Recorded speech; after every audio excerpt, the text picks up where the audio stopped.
To add social media share buttons in Webflow, you'll need to start by searching for Webflow in your web browser.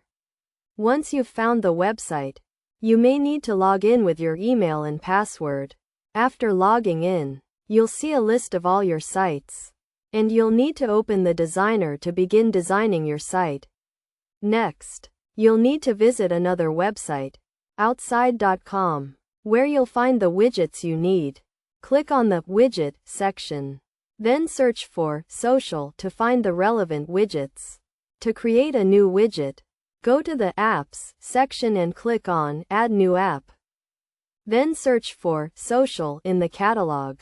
You'll see options such as Social Feed, LinkedIn Feed, and Social Share buttons. Click on the one you need.